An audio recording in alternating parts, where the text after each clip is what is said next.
masyadong tricky. Tanggal ko na yung yung banjo bolt. To remove this, it's a Santa Fe 2007. Mahirap. Apat ang bolt niya sa loob, sa inner, at saka yung dito. Bali apat, tatlo sa labas, isa sa likuran. Sa akin nahirap. Pero tsaga-tsaga lang. Nangyari, eto lang yung tatanggalin ko. So natanggal ko na rito yung bolt, nasa loob kasi yung bolt. Ayan, yung isa nasa likuran nito, sa likod mismo, nasa way at the back, sa likod nito. So kailangan kunin mo yung access na extension cord doon through here. Kailangan malakas-lakas yung grip mo. So ito na lang yung banjo bolt ang naluwagan ko na, kasi ito gumagalaw ito so kailangan kong i-hold ito. Ayun, so ayan, tsaga-tsaga lang. Umaga ako nagsimula rito ngayon, 7 ako, mga 7:30, mga 8 ganyan ako nagsimula. Ngayon na 10:30 na. Just to get to that. Ayan, yung na yan. Napasaksakan, ang hirap. Power steering pump lang yan guys Okay.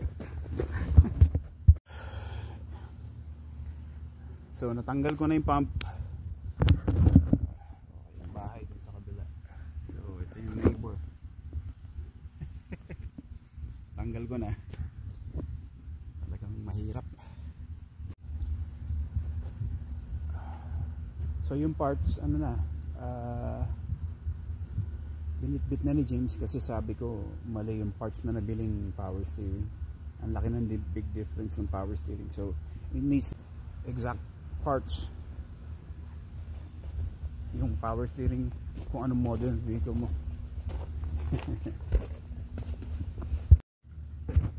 May leak pa nga ayan may mga leak pa sa hose. Hindi ko alam kung sa hose nga nanggagaling to pero may leak yung engine. So ayan, dyan naka-attach yan, tapos may bolt dun. Yung bolt na yun dito sa likod nakakabit, sa likod dyan nakakabit. Kaya ang hirap tanggal.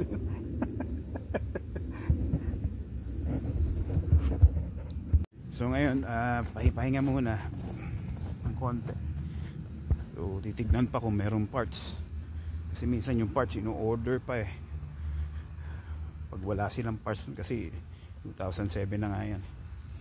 Ang mangyayari niyan, sana meron parts, pero kung maghihintay sila ng about an hour, not bad na rin. Tama-tama, nakakapagpahinga ka, diba? So I'll see you pagdating ng parts. So balik muna tayo sa bahay at mamaya pa raw yung parts, mga 1:30 kukunin pa yan. So balik pa mga 2:00 na siguro. Iwan ko na muna yung auto ko. Tapat lang naman. So see you in the next video. Pagbalik kain muna tayo. Ciao ciao.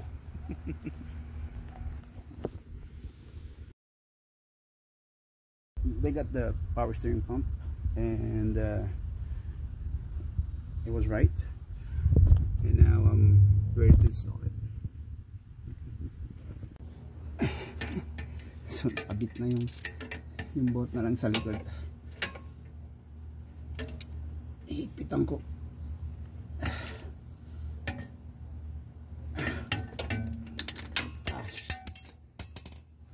Mama pa sa ulo mukha ko. Ang puti.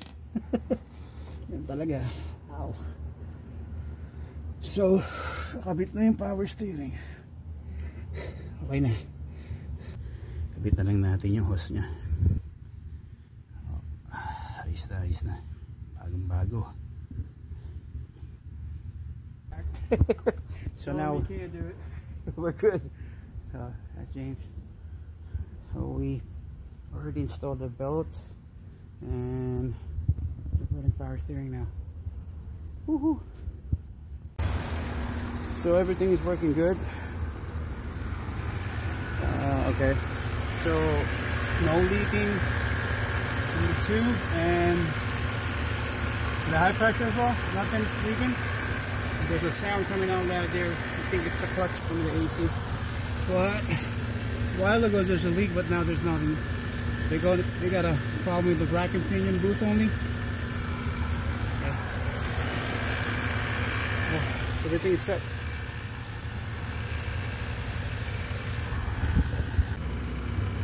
Ayos na.